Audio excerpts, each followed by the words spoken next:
Today's guest represents a new generation of South African choral music. Discipline, intentional, and deeply committed to education. This is Grand Piano Truth with Sia, your number one choral podcast in Southern Africa. Today I'm with Lesedi, Masela. I think some of us, we know him, some, but he's coming. Lesedi, welcome to Grand Piano. Thank you very much for having me. It's an honor. Shabi, you know one thing and Ibuza Kala. You've been in one place with Dr. Musanguna.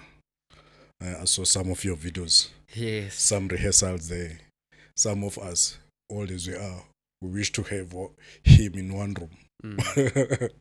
Tell me about that. What was happening there?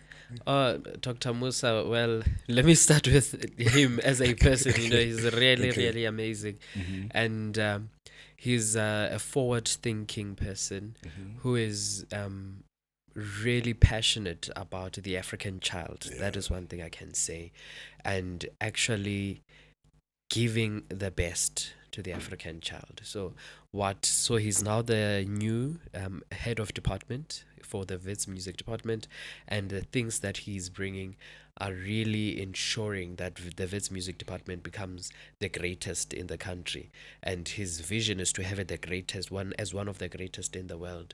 So he's very, very committed to the craft in itself, and he loves people who have the same zeal and passion as him. So I really do enjoy working with him very much, because he's crazy about music as much as I am, maybe even a little bit more. Yes. So he's just amazing. So the video that you're talking about was from the Vice Chancellor's concert that we had last year.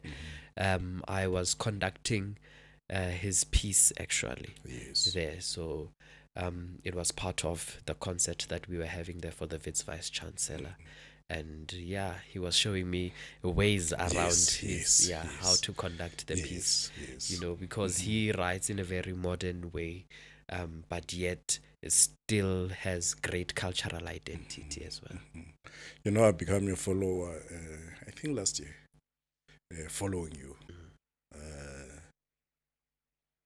This guy, why esenza into ezingaka serious song uthi beneve no music choral opera classical music. This started probably when I was still in primary school. I cannot really point down the time when I was exposed to opera per se, but I know that through Saske, because I started singing in Saske when I was in the first grade. So in grade 1 I was in the choir, and then when I moved to grade 5, then the choir conductor for the grade 5s to 7 then saw that I was quite interested in this music, that I went to learn the music on my own, and I came back and I wanted to teach others. And then he was Mr. Matlangu. He's the one that actually discovered this talent of conducting actually. And then I went on to high school. I got to a high school. When I got to that high school, it didn't have a choir. So then I thought to myself, what can I do? So I went to the principal. I said, Principal, I want to start a choir. And I was in grade 8. I said, Principal, I want to start a choir. The principal said, okay, go talk to the cultural coordinator, and I will be behind you. I will support you. The principal gave me a room to practice there.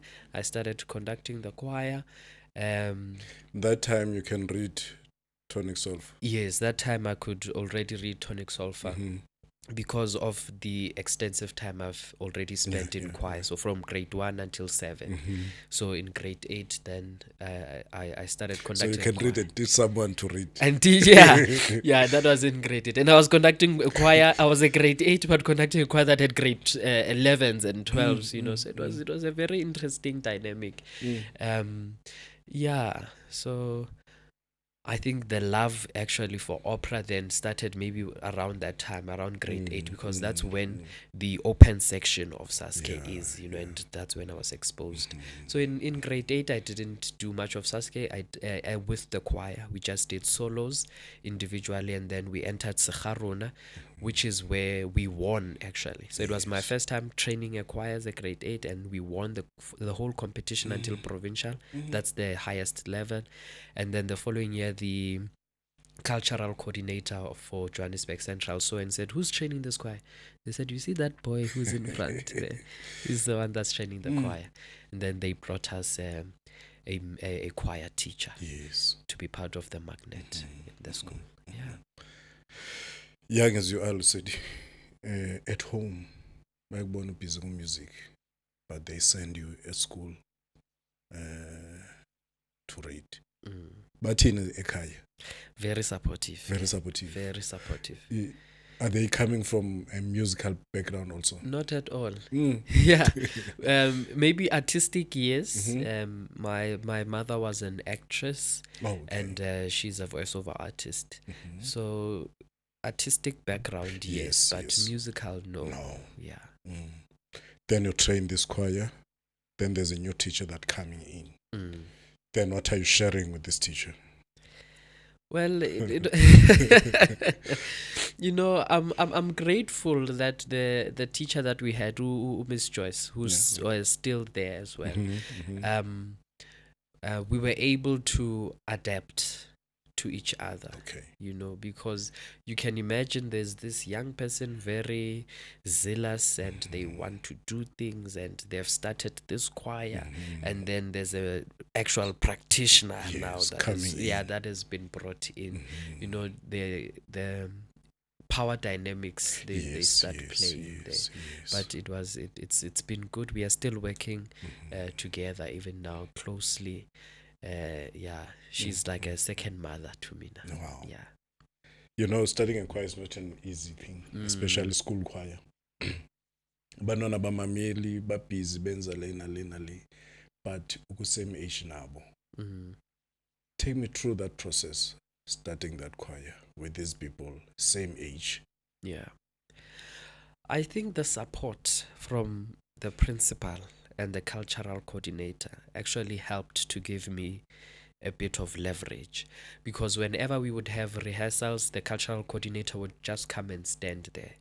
So it's like a cub, is in front, but there's this big lion behind. So because of that relation, it was a bit easy to control. And I think the learners at my school they are quite good. They are not problematic. They're not realizing in mna ndio chorist. I want to be a conductor. I'm a conductor. Because at your age, you're dreaming of going to sing at big stage and overseas, where you see for big choirs. I think the realization came around grade 6. That's when I thought I saw that actually I love choral music. I love conducting as well. More than singing at around grade 6. But at that time, career-wise, I hadn't thought of it as this is something that I would want to go study for and pursue as a career. At that time, I wanted to be to study so that I could be a professor in some science field. Not to show what, but something in the sciences, of which I'm still quite interested in the sciences. But the love for music has taken greater providence. Yeah. Let's go to education and training. You studied at Wits. What did the environment expose you musically and personally? Well, I am still studying at Wits, doing my BMAS there. And the environment there is conducive to a certain point. Recently I've really been enjoying my time there, especially practically with what is being offered and what Dr. Musa as the new HOD, and as from last year when he was just employed to just come in and be and head the classical department. It's a really, really amazing environment. If you are interested in things such as film composition, you are interested in classical or jazz composition, it's great. We have choral choir, not quite choral, but classical choir. We have classical choir. We do beautiful works like requiems by Fore, Bruckner. The requiem that we did for the vice chancellors was a Bruckner requiem, which had never been performed in South Africa. So we were the first to perform it. Yeah. So it's a really, really eye-opening space. And quite academic, that I must say. We are trained to be academics and to know how to research and write about music intellectually. Then who's conducting the choir there? Dr. Musa. Dr. Musa. Yes. You're helping him. Not quite. I just do the solos. So he gives me most of the baritone solos for the requiems. And the only time I would really help in is when he's not there. He would separate the voice groups and says, Lesedi, you go with the bassist, then I'll. So you are an asset there. What some of the challenges going to be young and obey musician? There's things as demand nayo academic. Sindon challenges ohlangana nazo because you're busy with music. Academic ngapha you're busy. Yeah, I mean it's quite challenging to find the balance. I think even in general, just to find the balance between your academic, pursuing your educational prowess and also engaging in them, just finding the good balance there, because there are certain things which are demanded by the course, but also if I'm going to pursue this thing and engage in music itself, it also demands my time. So luckily, in most of the spaces where I'm engaged in with music practically, it's very flexible, so I can work around my university schedule and find the balance there. But above all else, I think just moving from the space where people see you just as a young person, as a child, to seeing you as someone who is competent. Exactly. That is the greatest challenge. It's the challenge that you want. Then you have this choir at school. You went to join Gauteng Choristers. Why did you choose them? Well, I've always loved Gauteng Choristers. They are one of the choirs actually that have made me fall in love with choral composition. One of my compositions that was premiered last year at the Seabrook during a lunch hour, Lala Sithandwa, is actually an inspiration that comes from a composition Kamzeliga's Kumalo, Mangfiko, of which I've heard the first time I heard that composition was a rendition by Gauteng Choristers. When I first heard Izibongo Zikashaka, the rendition was by Gauteng Choristers. So I joined Gauteng Choristers because they have this vast history in engaging with South African choral music, and they engage with it in such a diligent and excellent standard. When you listen to it, you can really hear that there's time and dedication that is put into this, and that is what drew me to them. The respect, the honor, the dignity they give to South African choral music. Now last year we saw you conducting the same Gauteng Choristers. I looked up to, yes. That was interesting because it was for Buangolot. It was for Buangolot. Yes. It was we went there, no James, we launch of Buangolot last year. Rustenburg, we went there. some of conductors were saying, man, this thing of what is that category? Pop category. That thing of pop, I don't think I would be involved. Yeah. Everyone was, no, I don't think. But it came beautiful. Mm. And you were there conducting Gauteng choristers. It was a And you won. and we won 70K. Hey. Yes. It was amazing. Who decided to select that song? Mr. Mhlongo is the one who decided to select the song. And interestingly, at that time when I went to start rehearsals with Gauteng choristers, it had already only been a month having joined the choir itself. choir, yeah. So that was my very first time rehearsing with Gauteng choristers, and I was already conducting. So what happened is that Mr. Mhlongo wrote on the group. He says, we are entering this pop category and we would like to do Bohemian Rhapsody. Is there anyone that can arrange the song? I was like, well, I do a lot of arrangements, so I can probably do it. Then I texted him, I sent him a text. I said, oh, no problem. I can do the arrangement. I can write up a score. I can listen to it, transcribe it, then arrange it for choir. Then he said, okay. Then that's what I did. I spent about 2 days listening to it and just writing everything that I'm hearing, because it's like vocal solos, basically. Yes. So I had to transcribe what I was hearing, and then thereafter spend another 2 to 3 days arranging it so that it's for choir. Yes. And not just any choir, but a choral choir. Yeah. And then thereafter, because I'm used to doing arrangements for university choirs and high school choirs, meaning for voices that are still very agile and high. For example, the baritones on the basses, they are usually quite up. So when I had the first rehearsal with them, I noticed that here it's the range for the baritones is actually very low, and so then I had to go back again and check and say, okay, how can I then arrange it again so that it's now for an adult choir. Yeah. So thereafter, Mr. Mhlongo said, okay, this is a very nice recording. It's a very nice, not recording, arrangement. He says, please teach it to the choir.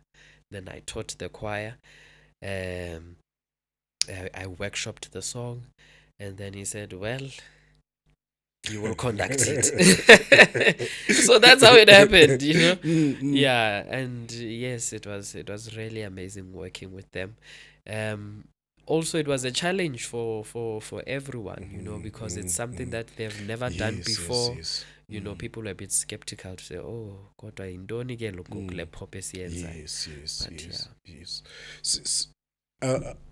Ingqondo zethu liseta, do you think bazisitike kwi-choral music without us nayenze enye into like we did last year, Pop? Yeah. I mean, it's beautiful to venture out into different genres, and it's also beautiful to also love and embrace choral music for what it is. So I don't think it is really a problem to have people who are just fanatics for choral, but I don't think we should be too close-minded to not want to listen or venture out into other things when the opportunity comes. Then you're given this chance of conducting choral Gauteng choristers. What's the stage now? Hey. What is happening kuwe? Like it was quite an interesting experience, to say the least, because when you look at I think after us the next choir was Kopano Chorus, if I'm not mistaken. And I'm looking at them, and you see the conductor. He's also a giant in the fraternity, And I'm thinking, oh Lord, help me. These ones are going to wipe everything. Yeah, I was like, so help me, God. Not that.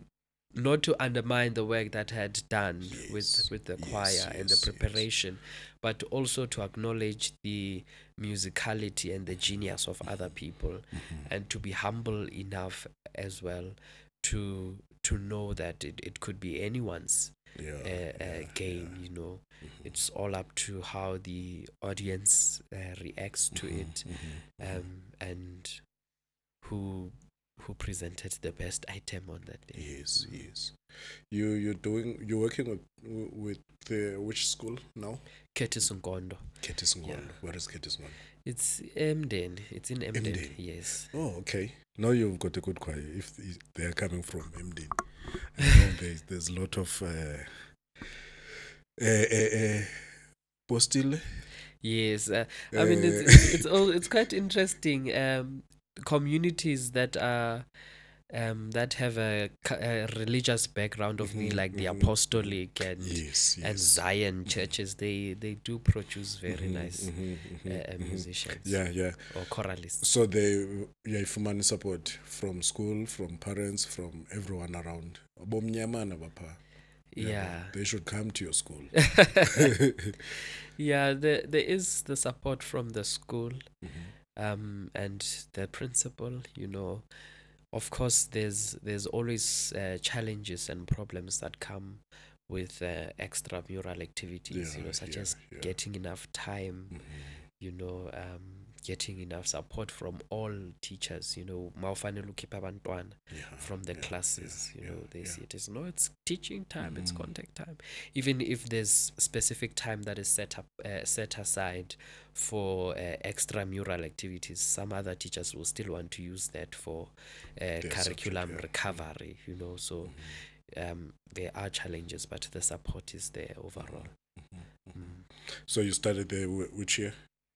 Pardon? You started which year with that choir? 2018. 2018. Is the one you went to the province? Yes, it's the one. It's with the quintet. Was it the quintet?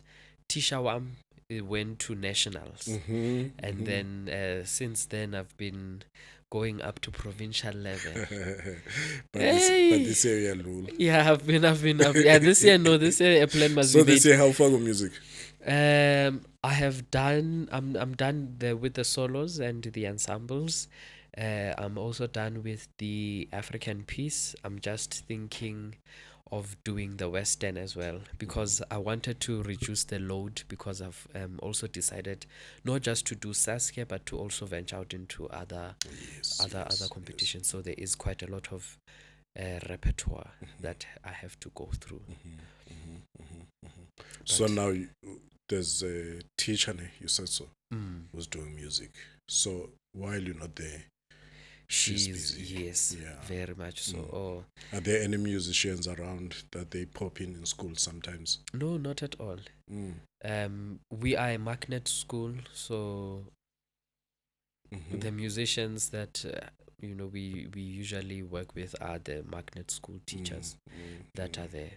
So it's training the choir. It's myself and Miss Joyce, who's the voice practitioner there. Then how do you approach a leadership in front of ensemble? As ensemble as in the choir? Yes. I mean, when they see me, they see a brother, they see an uncle, they see a mentor. So it's quite easy. Like I was saying, the kids that I work with, they are really, really well behaved and well mannered. They acknowledge leadership, and they are very malleable.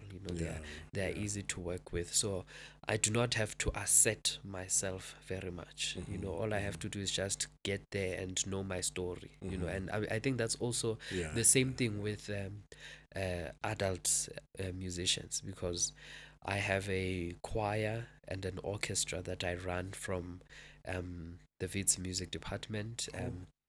That I have started, and it's also it's a mix. We have some professionals, we have some students that join the choir and the orchestra, and working with these different people who are at different stages and different levels in their lives.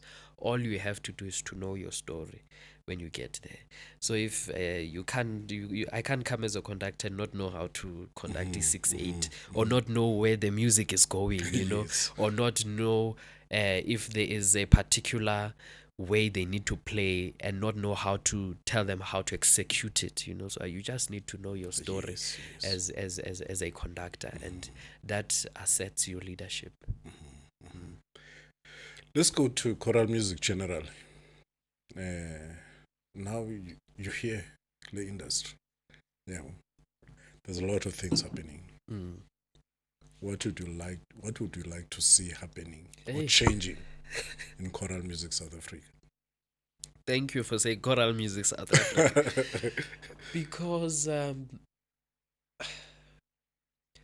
I find it very difficult that in this day and age, as South Africans, we have many concerts, or you can find even a choir can only have 2 concerts in a year.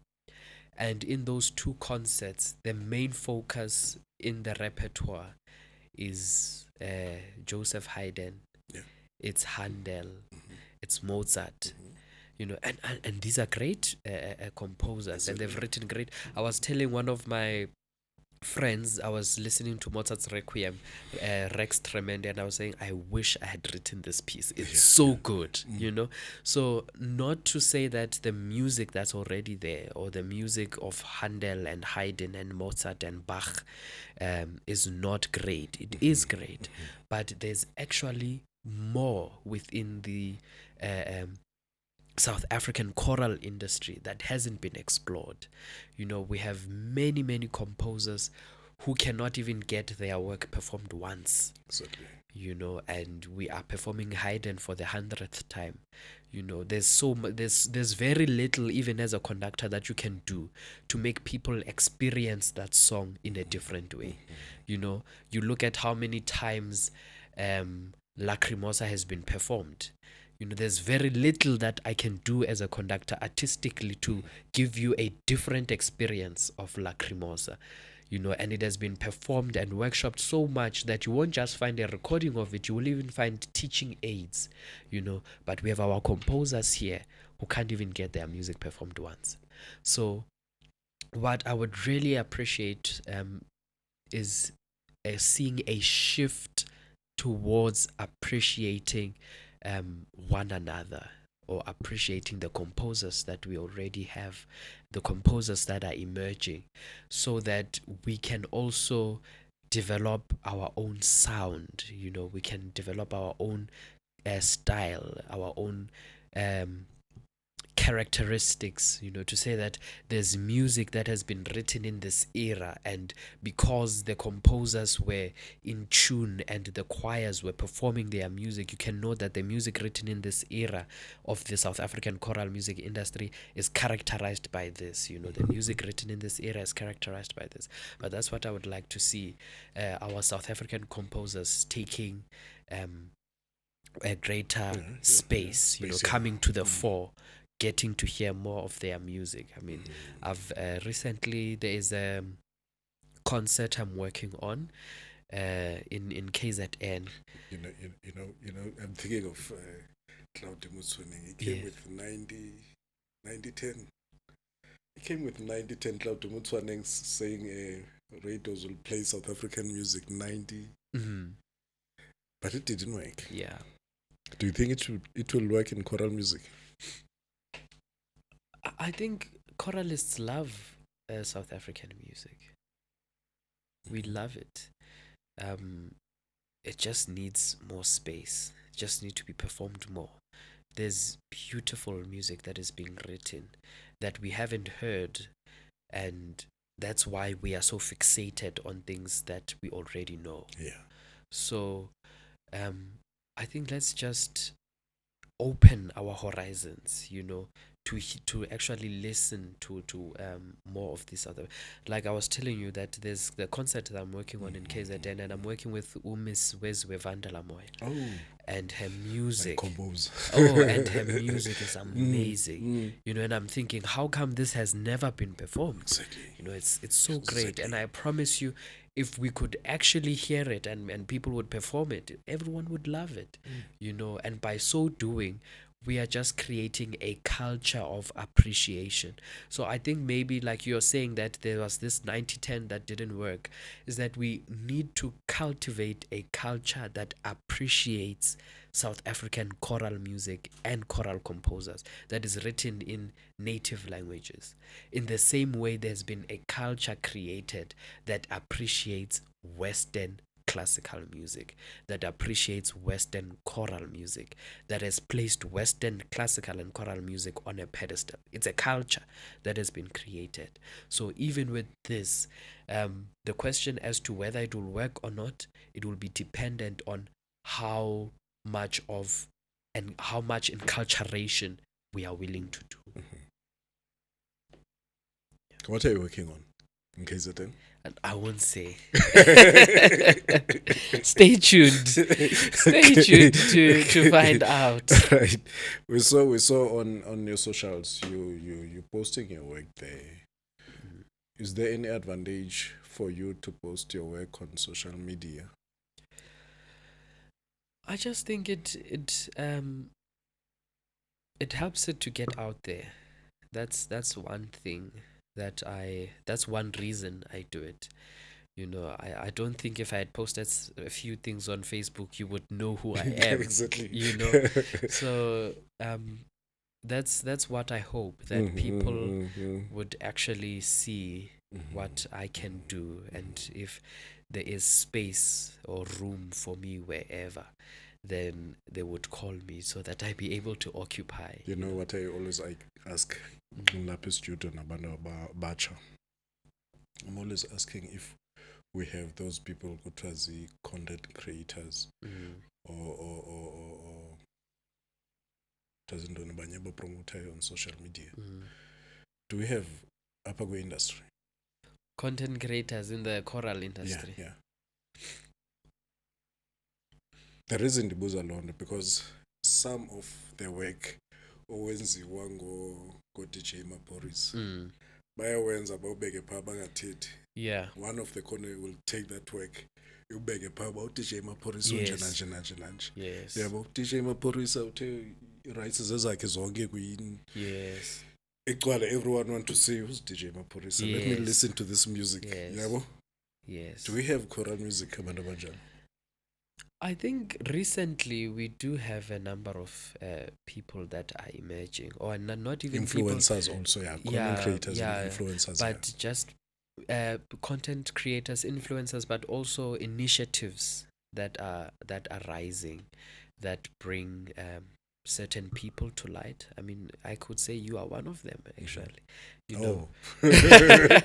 Because the people that you interview are not just famous choralists or famous pioneers, but you also talk to various conductors, you talk to various musicians, and some of the people, we might not know a lot about them, but through these interviews that you have, we are able to learn more about the people and their characters, and by so it then opens a different world of collaboration, because who are the people you can contact, who are like-minded, or who share the same views or share the same values. But I do think we do have content creators and influencers. It's just that the space isn't too vast. Yeah. Or we don't know how to use them. Or they don't know how to place themselves. Yes, how to catapult themselves. Into it. Yeah. So how can we? Because I want them to take choral music out there. Yeah, bo? Not that thing of commenting on choral music group. Yes. Yeah, bo? Take choral music out there to the people. Yeah, to the people. Yeah.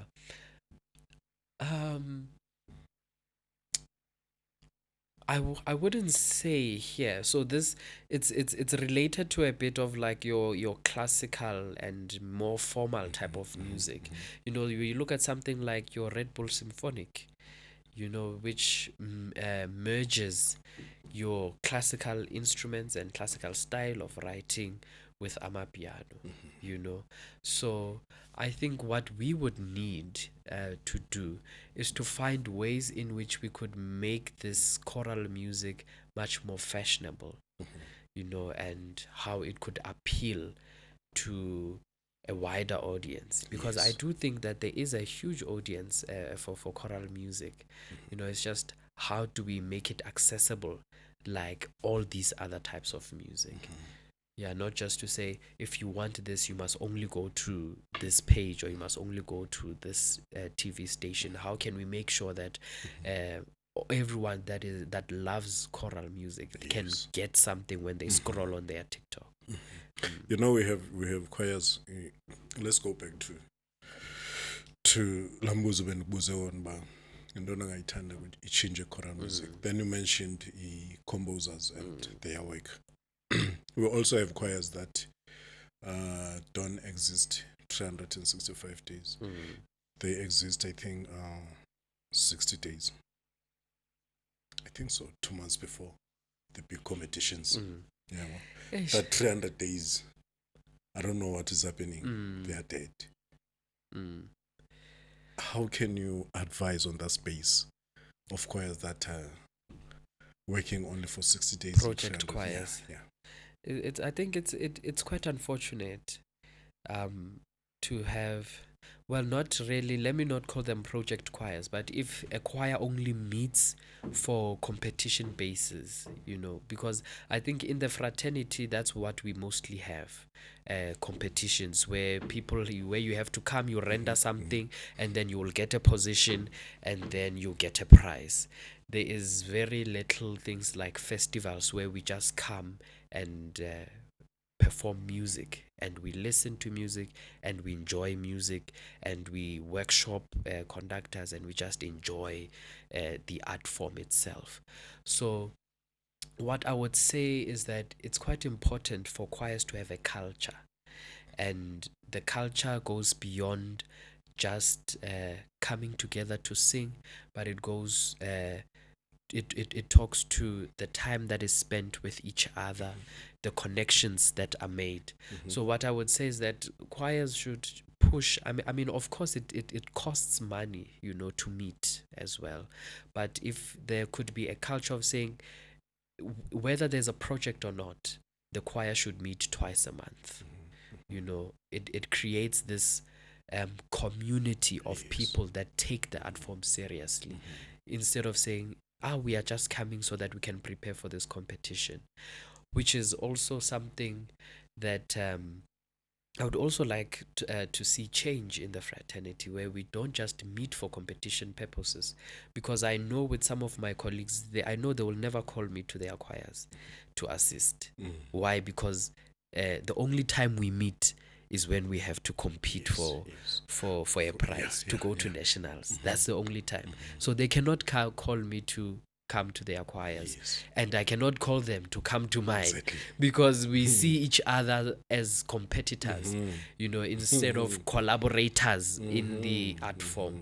So having something like a festival, and not just one festival but multiple festivals where we can just get together and we render music. It's not about who performed better than the other. It's not about who gets first place, but it's about the music that we are here, that we all love, and that we are all passionate about. Your answer, it reminds me of Usizwe. Usizwe from the choir. Yes. He was here, I think, 2 weeks ago.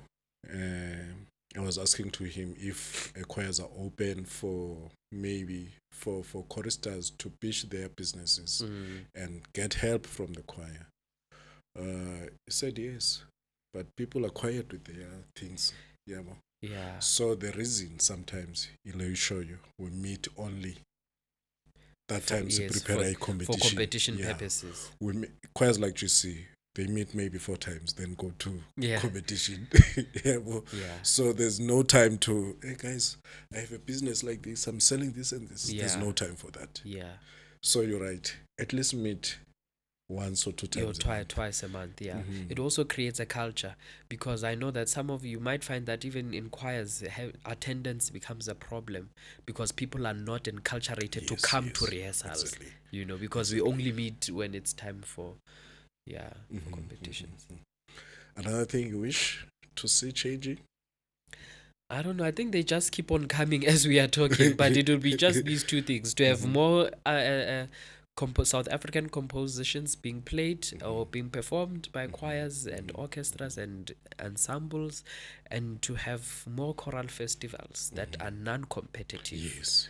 That are that is the key, non-competitive. Yes. So that conductors, because we are all friends, we know, you know, when you say, my friend, but we know that you will never set foot in my rehearsal room, you know, even though people know that your strength is really getting out of the choir this beautiful Western sound or this Western classical sound. You can do that. They will never call you because you will come and, you know. Yes. So far, so good. Sasuke Tritanjan. Because some from, let me say, from Eastern Cape, they always crying about but on a provincial level, about maybe ndawuzolala yabo bantwana bebengacateranga kahle. When you went to provincial level, injani treatment kwicala saGauteng? Our provincial competitions are quite easygoing, really, because the venue is always it's not too far, so there's no need for accommodation. Kate, well, they ask also us you to for even for the national Yeah, I mean, when we went for the nationals, that 1 year, I don't think I really experienced a lot, because it wasn't even with a larger group. It was just my small ensemble. So we were well catered for. I had my room. It was ready on time. My kids had their rooms there. They were nicely prepared. They had food. Food was good. It was a buffet, so they were well taken care of. I think it was the same year where Ubabu Mtsipe came, and that's where the conductors, we all got trophies. Our kids got merchandise. They got bottles, they got cups, they got bags. So the year when I went to nationals, I think it was a really good nice year. always good. Yeah, it was I can't comment on the others because I've Selewa province. But it's always been good. Provincially, it's also good. It's just that we usually, well, depending on how quick they were able to get the POs, procure the funds. Sometimes we're asked to find transportation for ourselves. Sometimes they do provide it. And meals, of course, we have to figure out what that let us eat. Let's talk about the conductors, the techniques of conducting. There are conductors, when they conduct for the audience while they are conducting the choir. There are conductors who stick into basics until from the first note until the last one. What can you say about that? As a conductor, it's an interesting topic. I call those show conductors, the ones that conduct for the audience. And I don't think it's a wrong thing at all, because it is what gets people going, sometimes. It depends. It depends.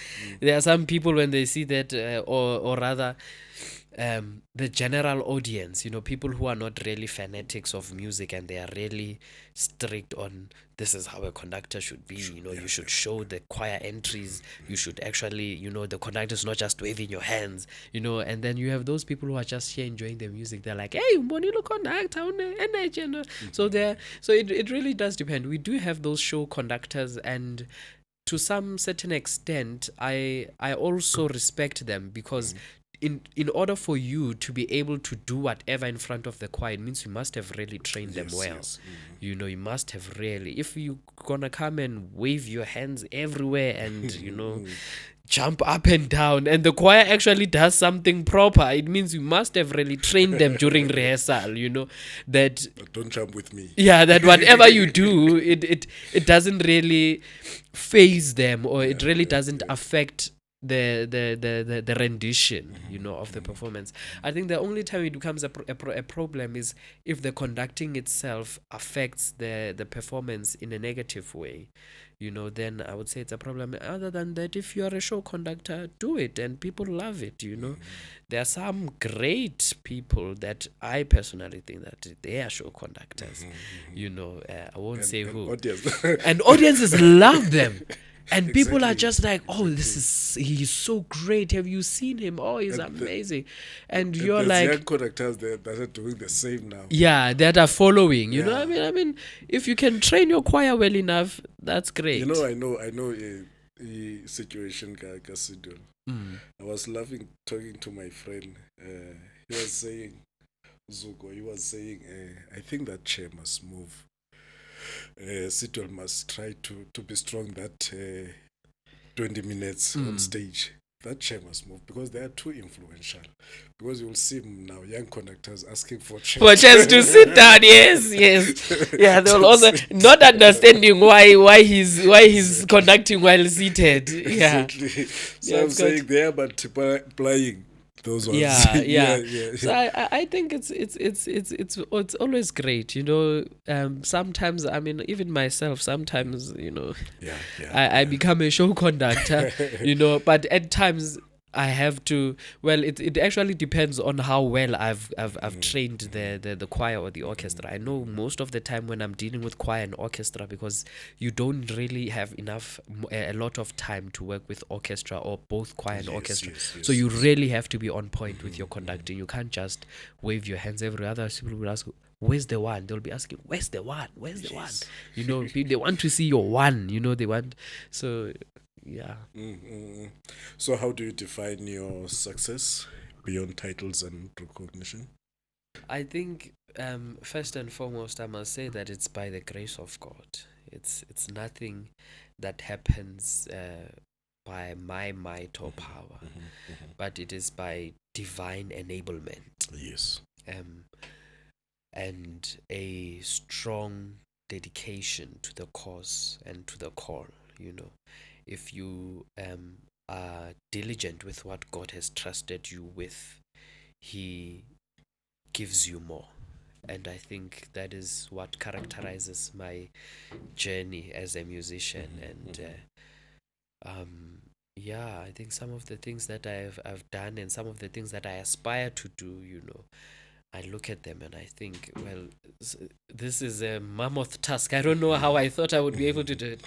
When I had my lunch hour concert at Vets, it was the first of its kind, and I had 3 choirs in the Seabrook. They couldn't even fit on the stage. I had 3 choirs and an orchestra. The orchestra could fit on the stage. The choir had to sing from the gallery. Yeah. And when Dr. Peter came in and says, what are you doing here? And a choir festival? And I only saw it after I had done it, that actually this is a huge thing, and that's how I knew that it's really not by my own wisdom, my own strength, but it is by divine enablement. Then there's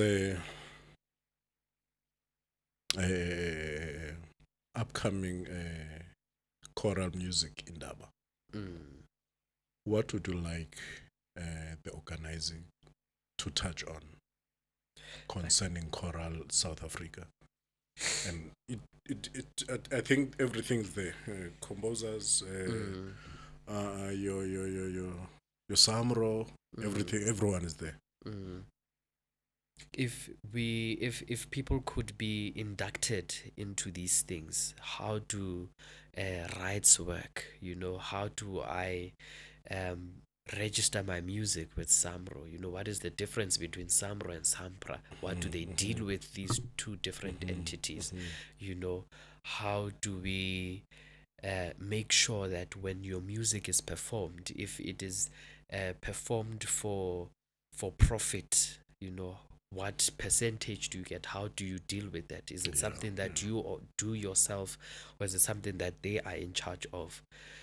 So it's just making all of these tools that are said to be there for the enablement of musicians, making them more accessible to these very musicians that are there.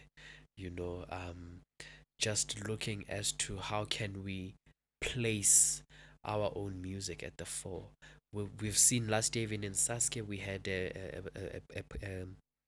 composition by a high scholar. Yeah. You know, how do we nurture such young talent? You know, and how do we um what is our approach to composition? Because my one wish, or something that which is quite difficult, it's something that I wanted to do an honors on, was the study of South African music in such a way that it could be standardized.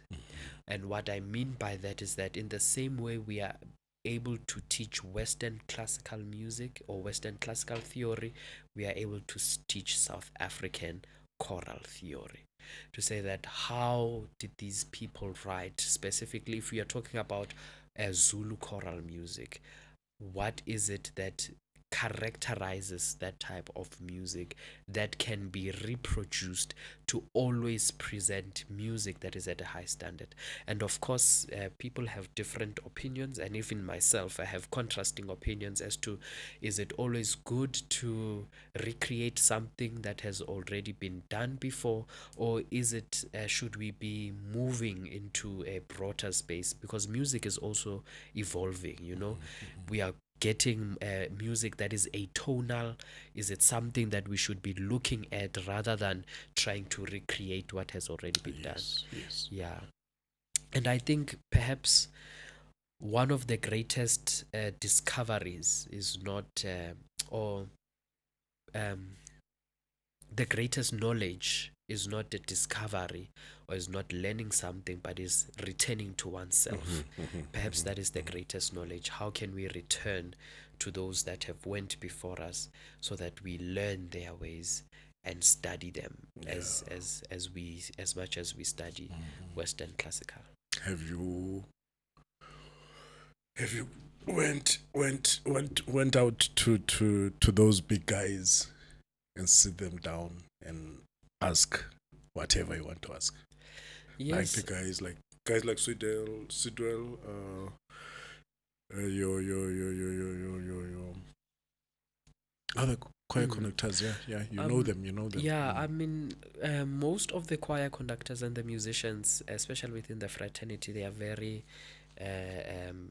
approachable. Okay. You know, and they want to nurture young talent. You know, I know Mr. Mhlongo, by just sitting in the rehearsal, there's a lot that I'm learning when it comes to managing a choir, when it comes to teaching music. You know, experiencing people like Babu Hlogonolo Moaisi, who's in the artistic committee of Isaske, is also amazing. Seeing composers like Mohau Mohale, beautiful music writer, you know, being exposed to them through certain workshops, you know, meeting them, being able to ask for their music. Another personal favorite, Ubabunjeza, very, very, very kind musician. I've performed some of his songs for my exams at VETS, you know. Even Saskia conductors like Mr. Zwane as well. Yeah. So it's they are a lot of musicians. They're the older guys that are willing to just lend an ear, you know. Yeah, there's Yes. Any advice you can give to young artists that are still finding their way, choral, classic, jazz music?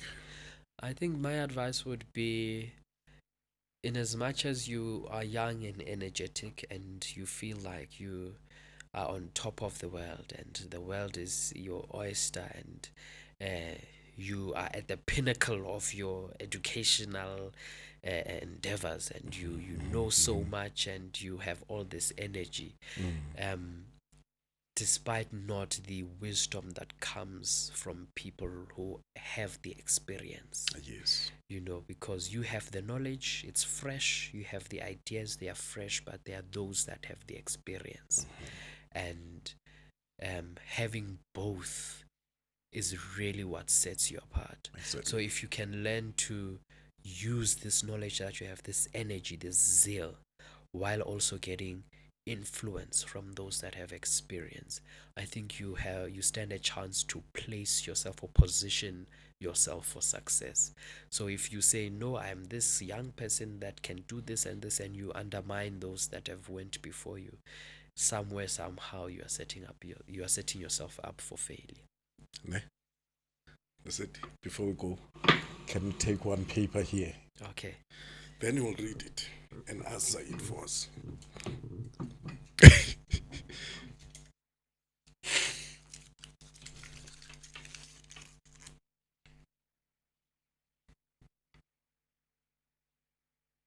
Oh. Read it out loud. It says trade one and keep one, and I should give a reason. Oh. It says Melisizwe Zwane and Fraser Ngasana. Yeah.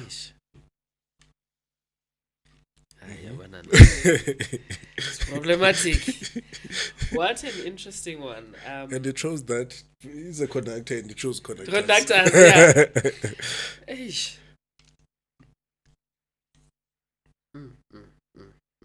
I mean, they... No, don't worry, they know it's a game. These are staples. these they are staples in the fraternity. But I would I would trade. Oh, he's so amazing, Yeah, I remember when they had that conductor's extravaganza there. Yes. Oh, our Fraser, amazing, but I would trade him. Ow. And keep Melisizwe. Why would you keep Meli?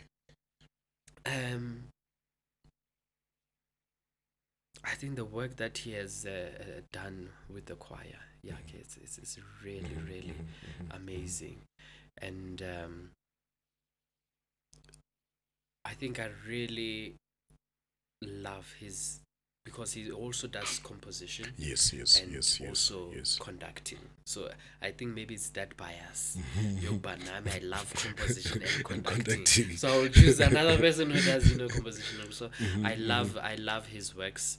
His compositions are beautiful. And the sound of his choir, I mean, it's a really majestic. It's a proper velvety full sound, but yet also it's not a very harsh. You can tell that it is good technique. It has good technique. Very, very, very well prepared musicians. Saying that, Nkomuzo, a new question. Why Melisizwe ezawufika every year asibethe aqibambe?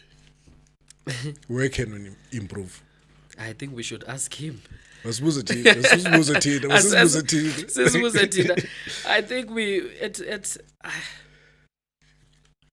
it's very.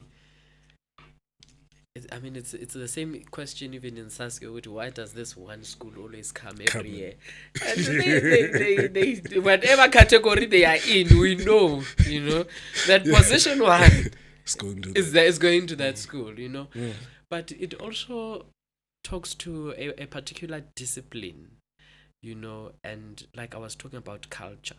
Because I know and I almost forgot her, which is one of the people that really supported me in this journey, and who actually made me fall in love with Choral, Usis Nomtandazo.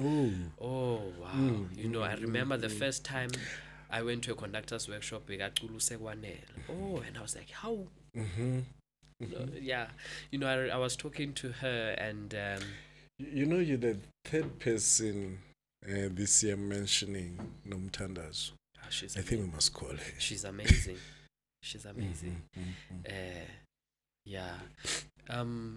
Just talking to her, and because of where she is now and the role that she's playing, getting an idea of what these schools that really, really do well in music are doing.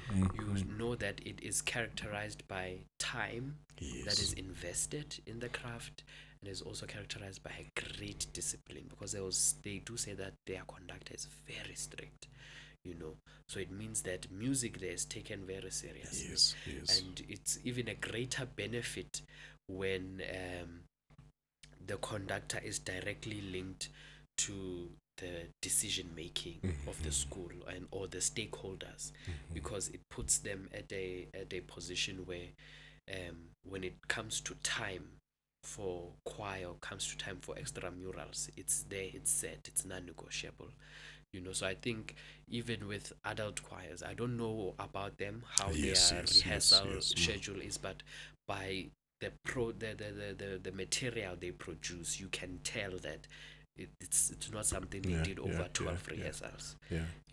There's extensive time that is put into it, and not just time learning the music, because learning the music is something else, but also dealing with the musician's technique, as to how do you sing. Because the thing is, community choirs have certain things, tendencies, and not all of them are very correct.